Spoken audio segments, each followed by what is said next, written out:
Alright, so today I want to introduce you to the albino ball python, and believe it or not, the albino was the very first ball python morph in existence over 20 years ago, and right on the heels of the albino was the pied ball python. It was pretty much due to the albino and the pied that really kick-started the entire ball python industry, and there's actually several different lines of albino. There's the caramel albino and the lavender albino that are not compatible with the original line of albino. So for example, if you actually took a lavender albino and you bred it with a regular albino, you would get normal looking snakes that are het for both. You have one copy of each gene, and there actually are some genes that are compatible with the albino. That would be like the toffees and the candies. So for example, you could take a toffee, breed it to albino, and you get toffinos with one copy of the toffee, one copy of the albino, and you actually get a visual snake that looks kind of in between a toffee and an albino. But today I just want to focus on the original line of albino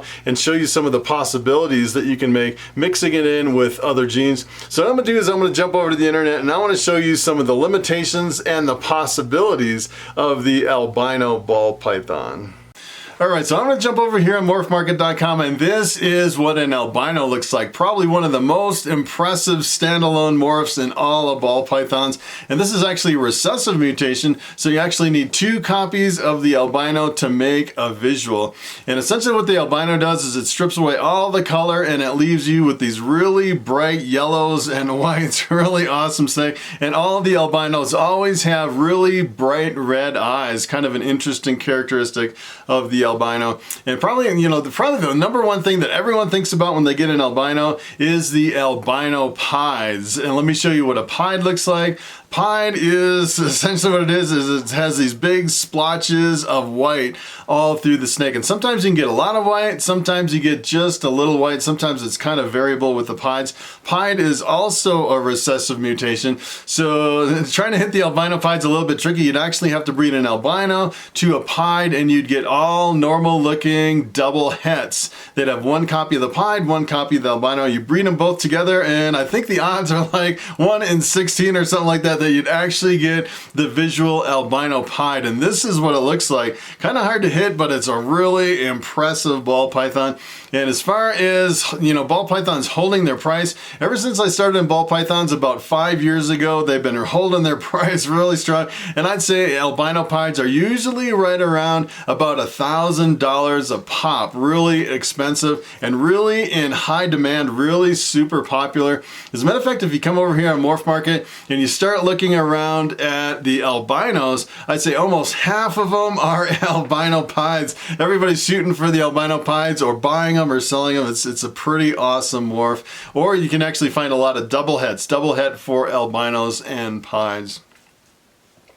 So you can actually work some other genes into the albino pied. For example, in this example, this is actually an albino pied with the spider in it too. Essentially what the spider does, the spider pushes all the color and pattern all the way to the head. And then the albino pied actually changes that to, with the albino, it changes it to yellow head with red eyes. So you get this really interesting effect with the spider albino pied, an all white snake with a yellow head and red eyes. Pretty awesome looking snake. So here's another gene. This is actually another recessive mutation. This is an Xanthic, and Xanthic works kind of interesting when you mix it with albino. This is actually the VPI Xanthic. It's a recessive mutation, and yeah, it's another one that's a little bit difficult to hit because you actually have to breed the two heads back together, and it's kind of low odds. I think that's what really keeps some of these prices really strong, because if you start breeding them into other things, trying to add more genes to them, it's really difficult to actually hit the double recessive visual in as far as the odds to kind of hit it. And essentially what the Xanthic does is it strips out all the color on the ball python and it leaves you with these blacks and whites and silvers. Really awesome mutation. As a matter of fact, there's some people that just work only in Xanthics. It's a really awesome morph. This is what happens if you take an Xanthic and you mix it with an albino. Take a look at this. You get what is known as the snow. And a lot of times with the snows, what they'll do is is they'll put like the VPI snow. The VPI actually stands for the line of Xanthic that is used to make the snow. There's several lines of Xanthics and they're actually incompatible. So if you actually take it like a VPI snow and you cross it with a TSK snow, which is a completely different line of Xanthics, you get all albinos that are double het for each line of Xanthic. It gets a little bit confusing when you're actually working with some of these recessives, and I think that's what really keeps the prices high too. Here is the Tri-Stripe. The Tri-Stripe's another recessive. These are some really awesome combos. And the Tri-Stripe, I say, is not really that popular. There's, I'd say, almost just over 100 Tri-Stripes over on Morphmarket. Not really that popular. And this Tri-Stripe with the Albino is probably one of the most impressive Tri-Stripes that I've seen. If you actually mix them together, take a look at this. This is so amazing. As a matter of fact, when I first saw this snake come out, I just could not believe it.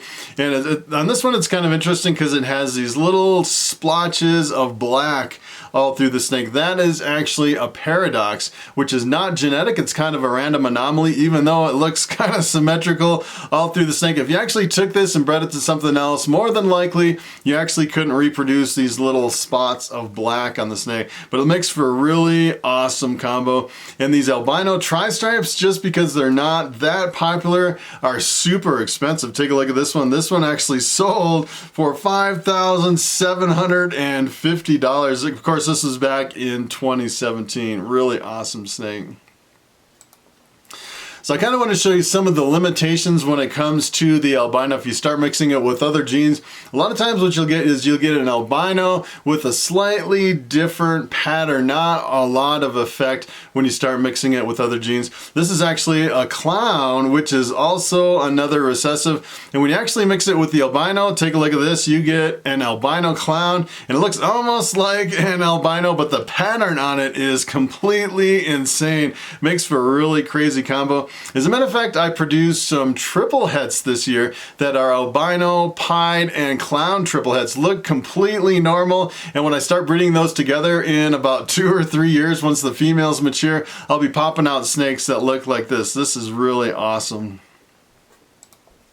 So here's another one that just kind of popped up recently. This is the first time I've ever seen it over on Morphmarket, and this is the suma. And if you actually mix it with the albino, you get a really interesting result. First time I've ever seen it over on Morphmarket. The suma is actually a super mahogany. The mahogany is a dark morph. When you mix two of them together, you get an almost jet black snake. It's almost like a chocolatey brown, real dark chocolatey brown super. It's pretty awesome. Here's what happens when you mix the suma with the albino. Take a look at this snake. And this is the first time where I've ever seen an albino have a completely shattered pattern. It almost looks like it's been sandblasted. Completely unexpected when you're mixing the albino with the suma. As a matter of fact, I'm kind of curious on this price. Only $1,500. I'm sure this is probably the world's first. I've never seen this before. Pretty awesome.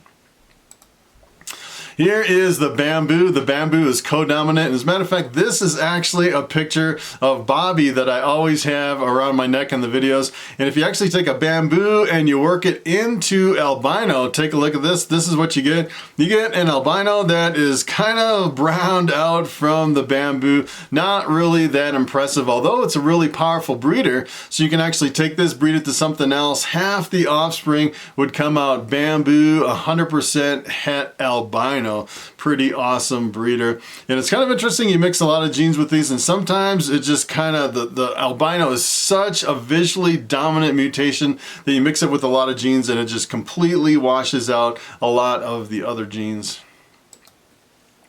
So here is a pinstripe. This is actually pinstripe het clown, and a lot of times when you actually have het for something else, it's almost impossible to know this is actually het for clown unless you know the breeding. A lot of times it won't affect the color or the pattern at all. Pinstripe is one of my favorite combos. Pretty much a really bright gold snake. It's really awesome. It's actually a dominant mutation. Here's what happens when you take the pinstripe and you mix it in with the albino. Take a look at this. Essentially what you do is you get an albino albino that has a slightly modified pattern from the pinstripe, pretty typical for a lot of albino combos. And you can almost see the stripe from the pinstripe, and even some of the little pinstripes coming right down the side from the pinstripe. Makes for a really interesting pattern on the albino.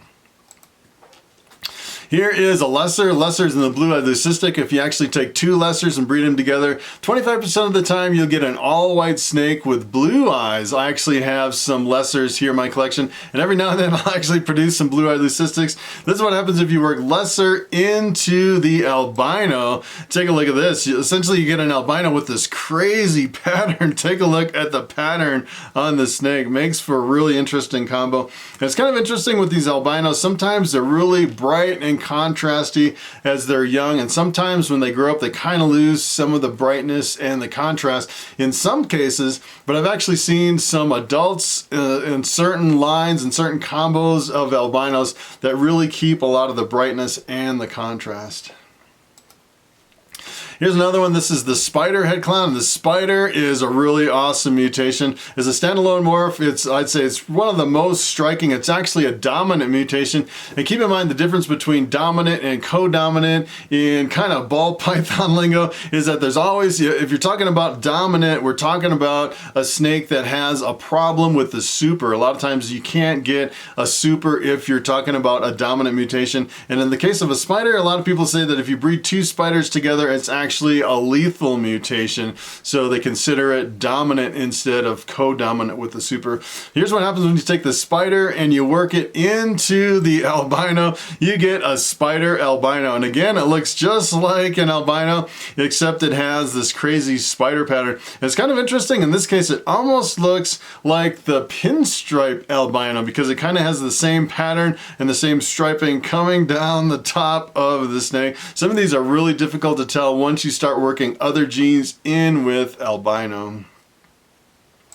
So I wanted to show you a couple other kind of weird anomalies. The first one is the starburst. This is kind of a, I think this is a kind of a name, just kind of a made up name, the starburst. And essentially what this is it's a lot of paradoxing in albinos. And for some reason with albinos, you see a lot of paradoxing, which is kind of a weird genetic anomaly where you have these black patches all through the snake, and it's not reproducible. So if you actually bred this to something else, you actually wouldn't get more offspring with these black patches in it. And I've actually seen some people breeding paradoxes together with a higher percentage of paradoxes. As a matter of fact, when I first started in ball pythons, there was rumors, I don't know if it's true or not, but there's rumors that there's a gene called the atomic, which is a recessive mutation, which is a genetic paradoxing. And I was really excited about it at first, and then it kind of fell out of kind of popularity. I'm thinking, you know, some people come up with these genes and they start trying to prove them out, and I'm thinking maybe it's not always kind of transferred to the offspring. Maybe there's something a little bit more to paradoxing versus just a simple recessive mutation.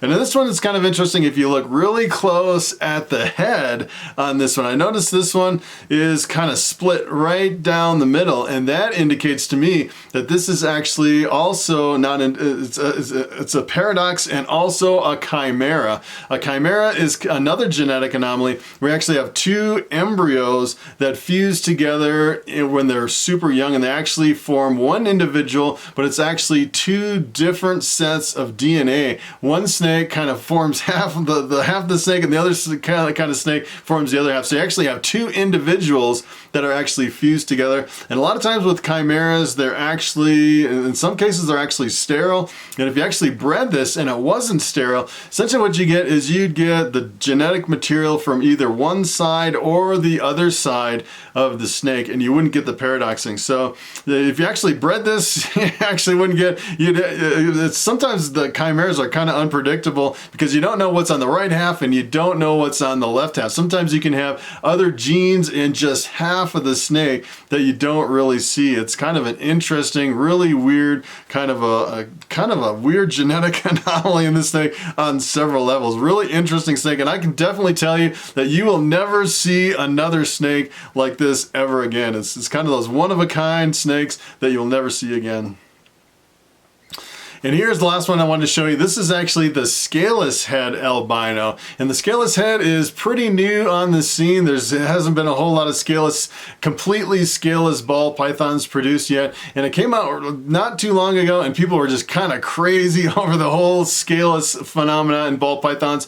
And everyone bred and produced a whole bunch of scaleless heads, and the price really dropped really super fast. When I first started, you know, scaleless heads were selling for like $45,000 a piece, and now you can pick them up for less than $1,000. As a matter of fact, I was looking at the price on this one, and this was like, I couldn't believe the price on this, $1,200 for a scaleless head albino. And essentially what happens is you actually take two scaleless heads, breed them together, and you get a completely scaleless ball python 25% of the time. And it'll be really interesting to see what an albino looks like with no scales. And I actually did a video on the completely scaleless ball pythons, and let me tell you, when it comes to scaleless, it's not really intuitive. You almost have to completely change your thinking, because when you strip off all the scales, the visual appearance of the snake completely changed. It's a really awesome morph, and it's a really neat project, kind of one of the newest cutting line things that you can do with the albino.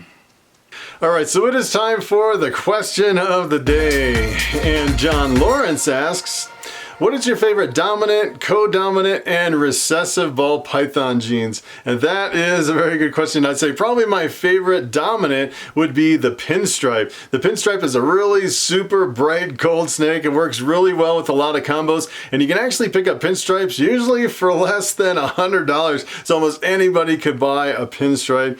And probably my favorite co-dominant would be Bamboos. This is actually Bobby around my neck. He is a male bamboo, really awesome morph. And he is 7 years old. Just take a look at Bobby. He is super friendly, really awesome snake. And the thing I really like about the Bamboos is when they're young, especially when they're hatchlings, sometimes it's kind of difficult to get hatchlings to eat. And when it comes to Bamboos, they come flying out of that tub, no problem at all when you're feeding your Bamboos. The other cool thing about Bamboos is if you actually take two of them and breed them together, they're actually in the blue-eyed leucistic complex. So you get an all-white snake with blue eyes, which is a really awesome characteristic of the bamboo. And when it comes to recessive mutations, I would say probably the number one in my book would be the clowns. The clowns are the king of combos when you're actually mixing other genes in with clowns. And what I've actually found out recently, the last couple of years getting into clowns, is that clowns eat really well too. No problems at all feeding rodents to my clowns. Sometimes some lines, some ball pythons, especially with different morphs, can be really picky. But between the Bamboos and the clowns, they are really aggressive eaters. No problem at all feeding either one of those morphs. So that is pretty much it. Thanks for watching, and I will see you in the next video.